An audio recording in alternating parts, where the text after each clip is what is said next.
چیز ہے، وہ مذہب اس کو اس کی اجازت نہیں دیتا۔ نامو نسب زمین کے نسلوں میں بٹ گئے، آدم کے بیٹے کتنے قبیلوں میں بٹ گئے، آئے ہیں جب سے پیش امامت کے مسئلے، سجدے ہمارے کتنے مرحلوں میں بٹ گئے، دیں کس طرح سے قوم کو الزام گمراہی، جب رہنما ہی قوم کے فرقوں میں بٹ گئے۔ اگر رہنما ہی فرقوں میں بٹ گئے اور انہوں نے اس چیز کو نہیں سمجھا، اس کو مقصد کو نہیں سمجھا، تو ہم اس مہان اور اس گریٹ ریلیجن کو کیوں دوش دیں جنہوں نے پوری دنیا میں امن کو لایا۔ یہ سمجھنے کی چیز ہے، کیونکہ بہت ساری چیزیں مجھ کو بھی معلوم نہیں تھی، میرے بھی من میں بہت سارے مس انڈرسٹینڈنگ تھے۔ جب میں نے اسلام کو پڑھا اور اسلام جاننے والوں سے چرچا کی تو میرے من میں بہت سارے جو مس انڈرسٹینڈنگ تھے وہ مس انڈرسٹینڈنگ دور ہو گئے۔ ایک جگہ ایسی آیت آئی ہے جہاں پہ کہا گیا ہے کہ اس دنیا کی کوئی بھی ایسی جگہ نہیں ہے جہاں پہ ہم نے اپنے نبی اور رسول نہ بھیجا۔ 1,24,000 ہم نے اپنے نبی رسول دنیا میں بھیجے، جس میں سے 25 کا نام قرآن میں آیا ہے۔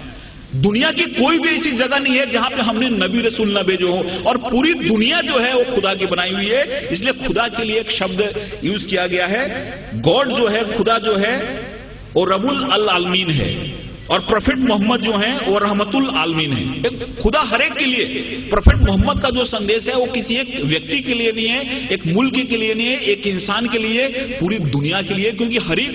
Welfare of the whole humanity اس چیز میں آتی ہے۔ اس لیے اس چیز کو جب ہم سمجھتے ہیں، اس چیز کو ہم اپنے ذہن میں لاتے ہیں، تو ہم کو ایسا لگتا ہے کہ اسلام جو ہے، اسلام کا جو مین، جس کو ہم گابھا مراٹھیوں بولیں، ایسنس بولیں، ہندی میں سار بولیں، وہ ہے کہ انسان ایک کیسے بہتر زندگی جی سکتا ہے اور خدا کے کیسے قریب جا سکتا ہے، ایک چیز ہمارے اسلام میں بتائی گئی ہے۔ اور مجھے امید ہے کہ اس طرح کے کارکرم سے یہ جو بات ہے لوگ تک پہنچے گی اور انسان ایک اچھا بہتر انسان بنے گا، اور ہر ایک انسان کے من میں پیار محبت کی بات آئے گی۔ قرآن میں جہاد جو شبد ہے، لفظ ہے، کیول 41 ٹائم آیا ہے، لیکن اور جو چیزیں ہیں، کمپیشن کی بات ہے، رحمت کی بات ہے، آپ کہیں بھی دیکھو قرآن کی شروعات ہوتی ہے رحمت سے، رحیم سے شروعات ہوتی ہے، اور وہ جو شبد ہے رحمت شبد، وہ 325 بار آیا ہوا ہے۔ رحمت شبد جو ہے،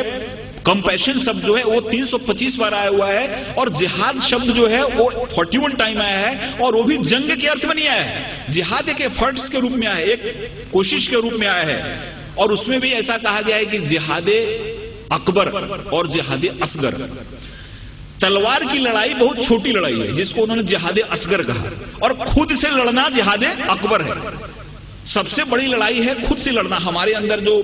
وکار ہیں، ہمارے اندر جو دوش ہیں، ہمارے اندر جو خامیاں ہیں، ان خامیوں سے لڑنا سب سے بڑی لڑائی جس کو جہاد اکبر کہا، اور تلوار کی لڑائی چھوٹی لڑائی ہے، اس لڑائی کو بہت زیادہ ترجیح نہیں دی، وہ جہاد اصغر ہے۔ اس لیے بہت ایسی چیزیں ہمارے سامنے آتی ہیں جن چیزوں سے ایسا لگتا ہے کہ اسلام نے دنیا کو کیا دیا، لیکن کچھ لوگوں نے جان بوجھ کے اس کو پھیلایا، کچھ لوگوں نے سمجھا اس کو نہیں، کچھ لوگوں نے سمجھایا نہیں، اور مجھے امید ہے کہ جس حساب سے اسلامک ریسرچ سینٹر نے اسلام کو بڑے ہی سائنٹیفک ڈھنگ سے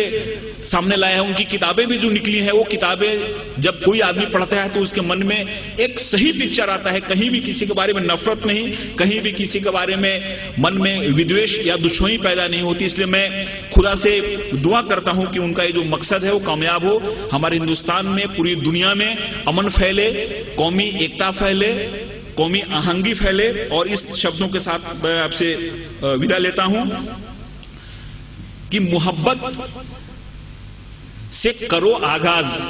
تو اجنبی بھی قریب آتے ہیں،